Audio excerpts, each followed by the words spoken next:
말씀을 듣기에 앞서 공동 기도 제목을 나누겠습니다. 먼저 작년 목장 개강을 또 지난 주일에 하게 되었습니다. 또 모든 목자 섬김이 분들과 또 목자님들을 위해서 기도해 주십시오. 하나님이 우리에게 주신 평신도 선교사의 사명, 성령의 충만함으로 목장 교회를 세워나갈 수 있도록 기도해 주시면 감사하겠습니다. 구리지구촌 교회의 겨울 사역 일정이 마무리되었지요. 이를 통해 영광 받으실 하나님을 찬양합니다. 또 다음 세대 모든 사역을 계속해서 선하게 인도하실 주님을 기대하시며 기도해 주시면 감사하겠습니다. 또 마지막으로요. 또 교육관 리모델링은 월요일부터 철거를 시작하고 공사 중에 있습니다. 또 순전한 마무리와 또한 5층 분당의 음향시설 공사도 앞두고 있습니다. 이를 통하여 더욱 하나님 앞에 풍성한 예배뿐만 아니라 또 주님의 몸된 교회를 찾으시는 성도님들이 넘쳐나게 하시고, 이를 통하여 또 변화되어 주님의 복음을 구리와 경기도와 또 한반도 세계 열방으로 나아가는 구리지구촌 교회가 되도록 지속적인 기도 부탁드립니다. 오늘 우리에게 주신 하나님 말씀은 신약성경 마태복음 15장 1절부터 20절까지의 말씀입니다. 신약성경 25쪽에 있습니다. 합독하시겠습니다. 시작. 그때에 바리새인과 서기관들이 예루살렘으로부터 예수께 나와 이르되, 당신의 제자들이 어찌하여 장로들의 전통을 범하나이까? 떡 먹을 때에 손을 씻지 아니하나이다. 대답하여 이르시되, 너희는 어찌하여 너희의 전통으로 하나님의 계명을 범하느냐? 하나님이 이르셨으되 내 부모를 공경하라 하시고, 또 아버지나 어머니를 비방하는 자는 반드시 죽임을 당하리라 하셨거늘, 너희는 이르되 누구든지 아버지에게나 어머니에게 말하기를 내가 드려 유익하게 할 것이 하나님께 드림이 되었다고 하기만 하면 그 부모를 공경할 것이 없다 하여 너희의 전통으로 하나님의 말씀을 폐하는도다. 외식하는 자들아, 이사야가 너희에 관하여 잘 예언하였도다. 일러스되 이 백성이 입술로는 나를 공경하되 마음은 내게서 멀도다. 사람의 계명으로 교훈을 삼아 가르치니 나를 헛되이 경배하는도다 하였느니라 하시고, 무리를 불러 이르시되 듣고 깨달으라. 입으로 들어가는 것이 사람을 더럽게 하는 것이 아니라 입에서 나오는 그것이 사람을 더럽게 하는 것이니라. 이에 제자들이 나와 이르되, 바리새인들이 이 말씀을 듣고 걸림이 된 줄을 아시나이까? 예수께서 대답하여 이르시되, 심은 것마다 내 하늘 아버지께서 심으시지 않은 것은 뽑힐 것이니 그냥 두라. 그들은 맹인이 되어 맹인을 인도하는 자로다. 만일 맹인이 맹인을 인도하면 둘이 다 구덩이에 빠지리라 하시니, 베드로가 대답하여 이르되, 이 비유를 우리에게 설명하여 주옵소서. 예수께서 이르시되, 너희도 아직까지 깨달음이 없느냐? 입으로 들어가는 모든 것은 배로 들어가서 뒤로 내버려지는 줄 알지 못하느냐? 입에서 나오는 것들은 마음에서 나오나니 이것이야말로 사람을 더럽게 하느니라. 마음에서 나오는 것은 악한 생각과 살인과 간음과 음란과 도둑질과 거짓 증언과 비방이니 이런 것들이 사람을 더럽게 하는 것이요, 씻지 않은 손으로 먹는 것은 사람을 더럽게 하지 못하느니라. 아멘. 본문은요, 오늘 제자들이 유대인의 전통, 곧 장로들의 전통을 지키지 않고 씻지 않은 손으로 음식을 먹는 것을 바리새인과 서기관들이 지적하는 내용이고, 또 예수님께서 오히려 바리새인과 서기관들을 향해서 지적하는 내용입니다. 무엇을 지적하나요? 바로 당시 유대인 또 장로들의 전통을 지키기 위해서 그들이 하나님을 섬기는 것을 소홀히 하고 있다고 지적하는 것입니다. 예수님께서 사람을 부정하게 만드는 것의 실체가 무엇이냐? 사실은 사람 입으로 들어가는 것이 아니라고 말씀하는 것이죠. 사람 입에서 나오는 것들이 사람을 더럽게 한다고 말씀하시며, 이 유대인인 장로들이 세워놓은 전통의 본질적인 부분을 말씀하십니다. 성도 여러분, 우리에게도 또 지킬 법은 너무나 많습니다. 엄격한 규율부터 시작해서 또 규율을 어길 시 가해지는 형벌들이 있을 것입니다. 그러나 본질을 왜곡하며 이 법들이 악용될 때가 많죠. 자신의 이익을 위해서 악용되는 법들이요. 또 이 범죄를 해결하고 또 예방하고 또 범죄자를 때로는 처벌하기 위해서 또 그러지 못한다면 하다못해 피해자를 보호해야 할 법이 어떻게 해요? 오히려 반대로 피해자에게 더 큰 손해와 불행을 주기도 합니다. 그리하여서 도대체 누구를 위한 법이냐고 또 한탄하시는 분들을 뉴스나 기사로 접할 때가 많습니다. 오히려 피의자가 가면을 쓰고서 억울하다며 어떻게든 재판이든 또 그 가해질 형벌이든 또 형량을 감하기 위해서 빠져나가려고 또 법을 악용하는 것이죠. 법의 본질은 지킬 뿐만 아니라 또 그 법을 어겼다며 또 그 인간으로서 갱생해야 하는 것이 또 그 법의 본질입니다. 그러나 또 이 많은 사례들을 보게 되면 이 법에 대한 본질이 이미 흐려졌다는 것을 알 수가 있습니다. 사람이라는 존재가 하나님 보시기에 악하다는 것이 또 드러나는 것이 이러한 측면인 것 같습니다. 본문도 마찬가지 아닐까요? 율법과 또 장로들의 전통을 지키려고 애쓰는 것이 또 이 바리새인과 서기관들에게 있어 또 어디로 이어질까요? 바로 자신들의 부모를 또 비방하는 것에 이르게 됩니다. 자신들의 부모에 관한 것이라면 이 바리새인과 서기관들에게 있어 또 고르반이라고 하는 서약이 정말 악용되었습니다. 고르반은 히브리어로 또 하나님께 드림이 되었다고 말하는 그런 서약인데요. 또 헌물을 드림으로써 자신들의 부모를 봉양할 의무를 저버리는, 그러니까 하나님의 이 법을 악용하는 그들의 모습을 예수님께서 보고만 있지 않으셨습니다. 바로 지금 이 순간 말씀하심으로써 그들의 죄를 드러내는 것이지요. 마치 종교를 기만하여서 종교를 빙자한 또 기만적인 행위를 하는 이들의 모습을 볼 수 있었습니다. 2절로 가보면요, 이들은 또 예수님의 제자들을 향하여서 이때다, 또한 잡았다 이놈들 하면서 또 당당하게 또 예수님을 향해서 말합니다.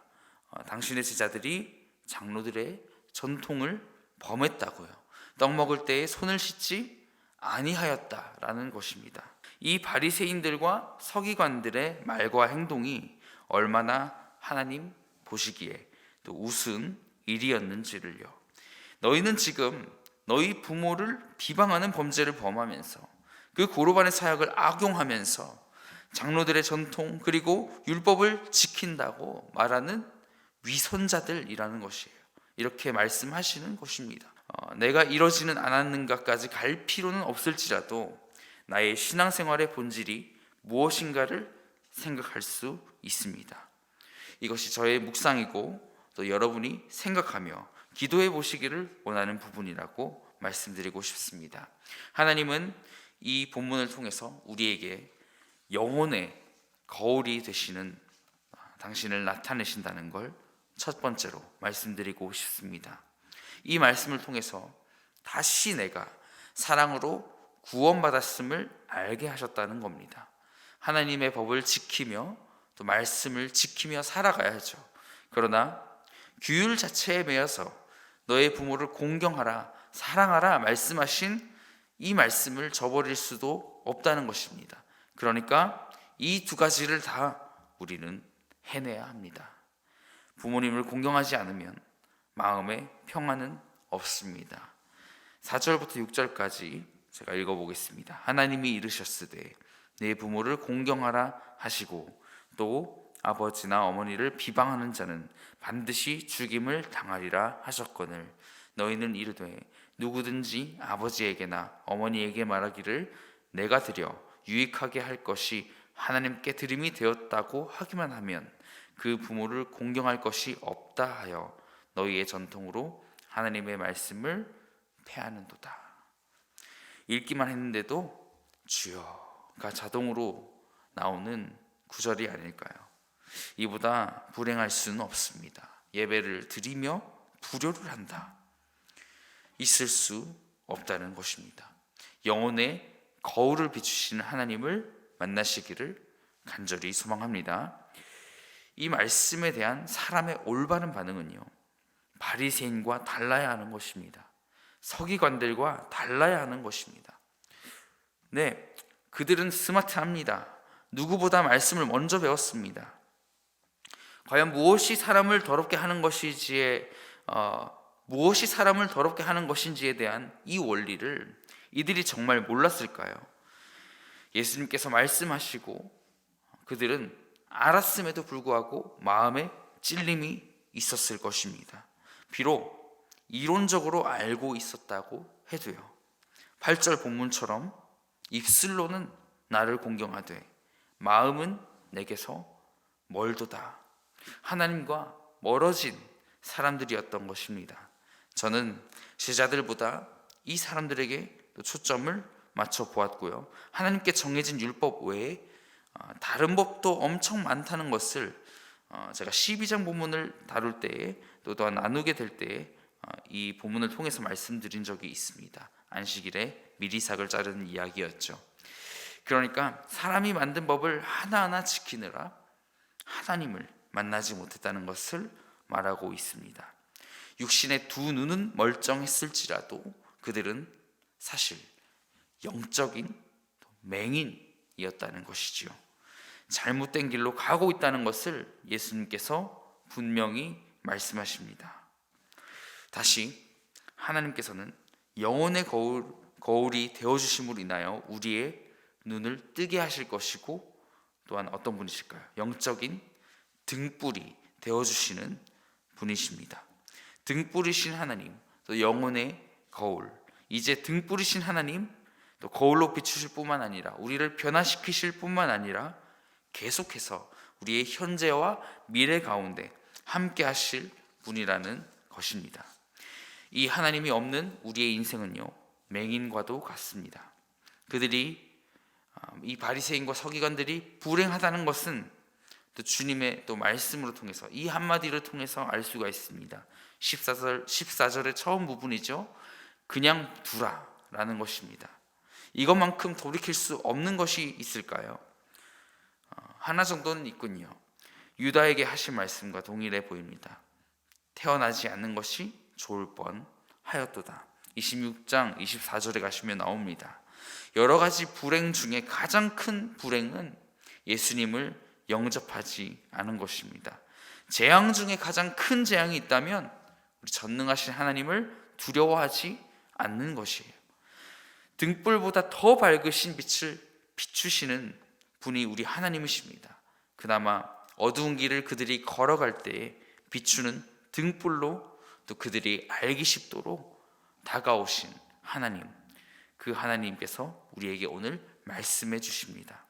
인간의 반응을 한 가지 더 살펴보고자 합니다. 바로 베드로의 반응인데요, 오늘 예수님께서 하신 말씀을 이해하지 못한 사람은 바리새인과 서기관뿐만이 아니었습니다. 예수님의 제자 중 수제자인 베드로가 이 비유를 설명해 달라고 예수님께 질문합니다. 15절이죠. 베드로가 대답하여 이르되 이 비유를 우리에게 설명하여 주옵소서. 수제자인 베드로가 물었으니 우리 나머지 제자들도 알만합니다. 우리 주님은 어떤 분이실까? 우리 번외적으로 생각을 해보니 뛰어난 사람을 처음부터 부르시지 않으셨습니다. 그들을 가르치시고 또 잘못된 것을 바로잡으시고 또 자신을 죽음으로 내버려둔 채 도망하는 그 제자들의 부족함 또한 품으시고, 오히려 예수님 자신을 부인한 횟수만큼 제자인 베드로를 회복시키시며 그들의 삶을 터치하시면서 하나씩 빚어가시는 분이시더라는 겁니다.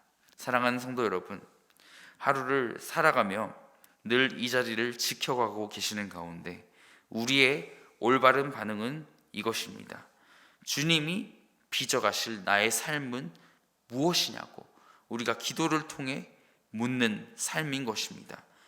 저는 제자들의 부족함을 먼저 찾아내게 되었지만 나중에는 보니 이 제자들의 반응, 이 수제자인 베드로의 질문하는 이 모습을 통해서 우리가 주님께 물어볼 수 있는 것 자체가 축복된 모습이 아니었나 싶습니다. 물어볼 수 있다는 것이 얼마나 다행이고 감사한 일입니까? 외인들은 알 수 없습니다. 그 같은 시간대에 존재한 사람들도 그의 공간에 믿음으로 동행하지 않는 자들은 주님을 만날 수 없었습니다. 예수님의 삶을 알 수 없었고 결코 만나지 못했습니다. 구원자를 오히려 결박하고 십자가에 매달았던 것입니다. 그러므로 끝없이 질문하시는 저와 여러분이 되기를 바랍니다. 내가 아직 모르겠습니다, 주님. 저에게 알려주옵소서. 저의 영안을 여셔서 앞으로도 나의 등불이 되어주셔서 인도하실 주님을 기대하시는 우리 여러분이 되시기를 간절히 축복드립니다. 그리하여서 오늘 말씀하신 본질적인 또 하나님 앞에서의 범죄는 무엇인지 우리 말씀으로 결론을 맺고자 합니다. 17절까지는 인간의 생리적인 부분들을 자연스럽게 언급하셨습니다. 18절부터 20절까지 끝까지 읽어보도록 하겠습니다. 시작. 입에서 나오는 것들은 마음에서 나오느니 이것이야말로 사람을 더럽게 하느니라. 곧 무엇입니까? 마음에서 나오는 것은 악한 생각과 살인과 간음과 음란과 도둑질과 거짓 증언과 비방이니 이런 것들이 사람을 더럽게 하는 것이요 씻지 않은 손으로 먹는 것은 사람을 더럽게 하지 못하느니라. 아멘. 기도하겠습니다. 주님이 없었다면 수백 번을 또 수천 번을 반복했을 나의 죄악된 본성과 이 악함을 하나님께 아뢰십시다. 주님의 오늘 이 비유는 이론이 아니었습니다. 상식이 아니었습니다. 자연의 법칙을 이해하듯이 또 하나님 당신과 좀 더 가까워지기를, 좀 더 당신을 알아가기를 원하시는 영혼의 거울 되신 하나님, 등불이 되어주신 하나님, 이 시간 나를 만나 주시옵소서라고 주님을 통해 나의 삶의 모든 악함에서 벗어나 자유함을, 진리 안에서의 자유함을 누리게 하옵소서라고 이 시간 주여 부르시며 기도하며 나아가시겠습니다.